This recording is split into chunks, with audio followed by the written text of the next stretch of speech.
Hi everyone. So I'm Julie from Maastricht University, and today I will present our work entitled "Enhancing GISMo: Integrating Recipe Context into a Graph-Based Ingredient Substitution Module."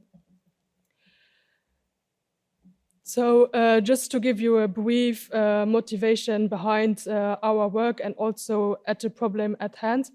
So I think we already all had this time when we wanted to cook a recipe, but we either couldn't find a specific ingredient in the supermarket because it was out of stock, or we could not find it. Secondly, I think nowadays many people want to cook a recipe, but they are looking for either a vegetarian or vegan option, or they are allergic to such as peanuts, or simply do not like a specific ingredient from the recipe. And in all those cases, it comes in handy if we find matching replacements so that we are still able to cook the recipe. In addition, by finding ideal substitutions in the recipe, this can also promote healthier eating so that we can change our dietary habits.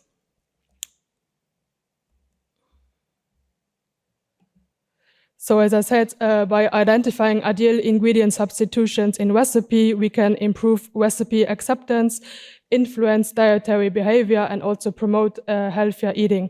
So in this work, we actually wanted to understand the relationship between the context of recipe and also suitable substitutions.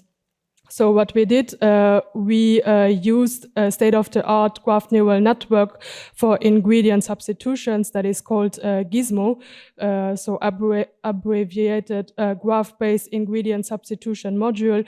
And we wanted to enhance this baseline model by adding recipe semantics. So as I said, GISMo stands short for graph-based ingredient substitution module, and it is based on a graph neural network. So just to give you a brief idea, graph neural network, those are neural networks that are nowadays often used on graphs.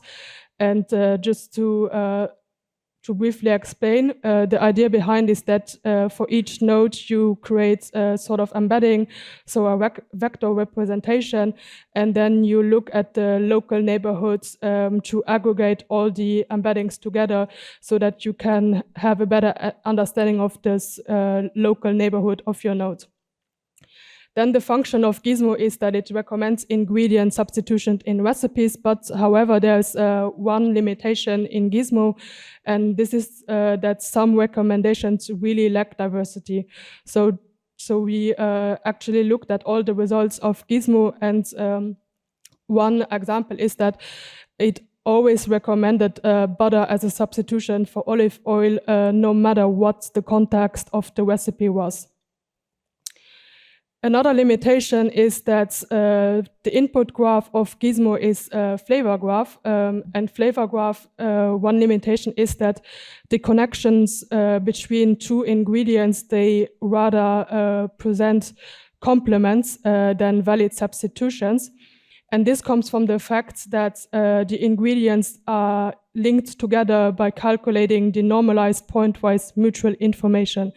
So what this means, in other words, is that PMI is a statistical measure that quantifies how often two ingredients are seen together in the data set, so to say, in the recipes.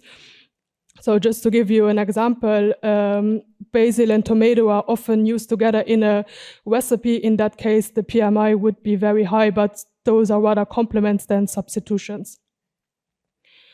So the main contribution of this work is, first of all, we created a new ground truth dataset that is called ArcSubs for ingredient substitutions that was also validated by 4 domain experts. Second contribution is that we tested different input data representations in GISMo due to the 2 limitations that I just mentioned. And the last contribution is that we enhanced the diversity in ingredient substitution recommendations. So coming to the methodology, so we propose to improve GISMo by addressing 2 key aspects. So first of all, the graph structure and also the diversity. And we also did some preliminary work. So we actually removed 20% of the edges from the flavor graph, but we could show that it did not really affect the model's prediction capability, which then again suggested that the current input structure does not contribute well to predict good substitutions. And this is also why we tested to enhance this input data representation by adding a few more information. So now I will go through all the input data representations that we tested on. So the first one is just a bipartite graph of ingredients and recipes. So we created nodes for recipes and also ingredients, and then we connected each other when an ingredient is used in a recipe. The second input graph representation was an arbitrary ring graph. So this was just an experimental graph. So we actually removed all existing edges in flavor graph, and then we added at random edges between two ingredients.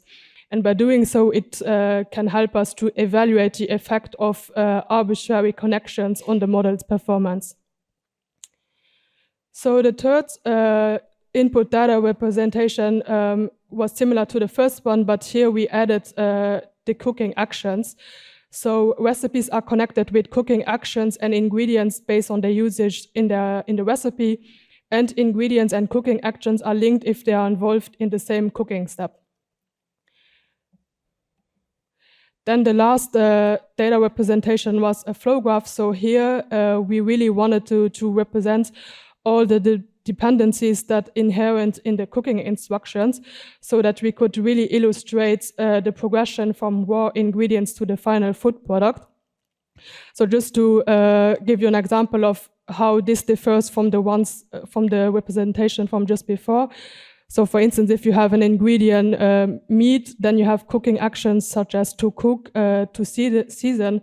But here with this flow graph, we also introduce step nodes, which will then also tell us what cooking action comes first, which comes second, and so on.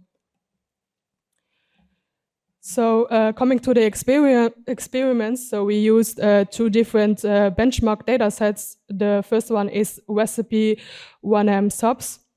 So here the authors, they mined the user comments from cooking websites, and they actually looked for keywords such as substitutions, replacement, in place of, so to really find substitution ingredient pairs for specific recipes. And by doing so, the authors were able to get around 70,000 samples. Then the second benchmark data set that we used was arc subs. So this is based on recipe 1M subs. The only difference here is that we also conducted a survey with 4 domain experts. So we narrowed the dataset a bit down because there's also some manual work.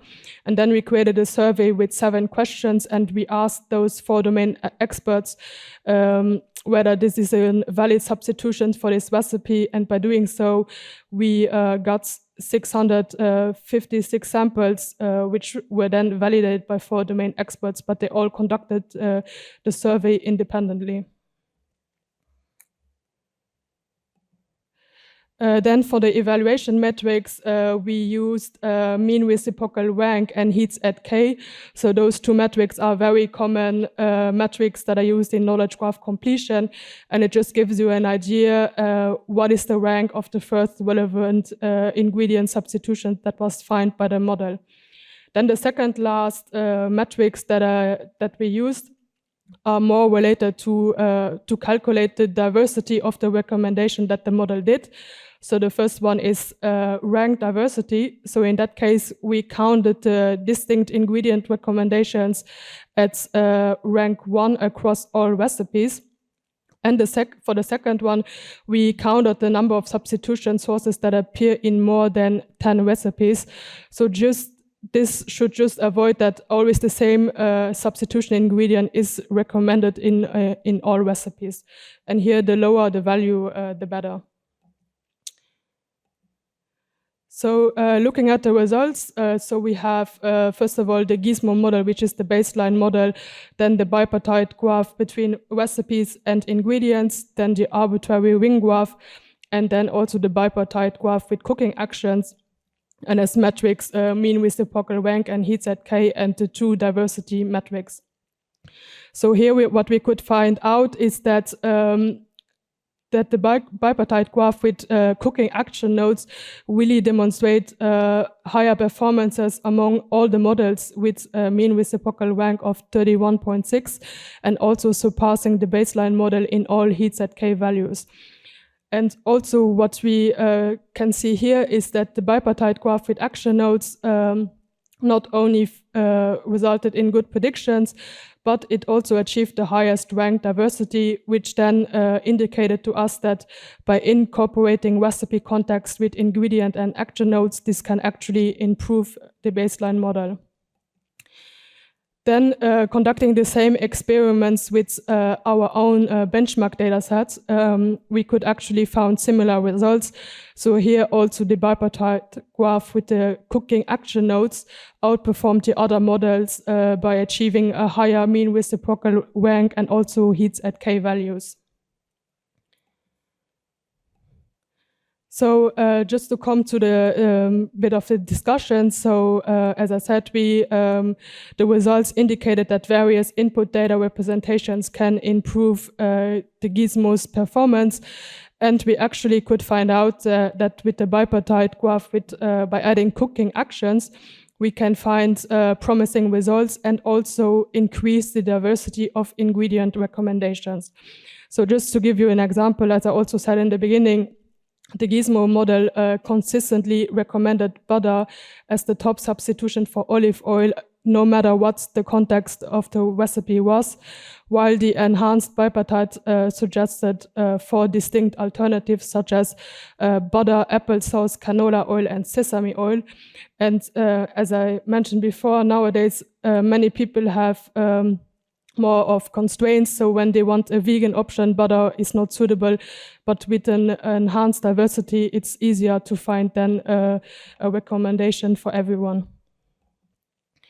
So to come to the conclusion, we provided a new verified dataset for recipe ingredient substitutions, which was validated by 4 domain experts.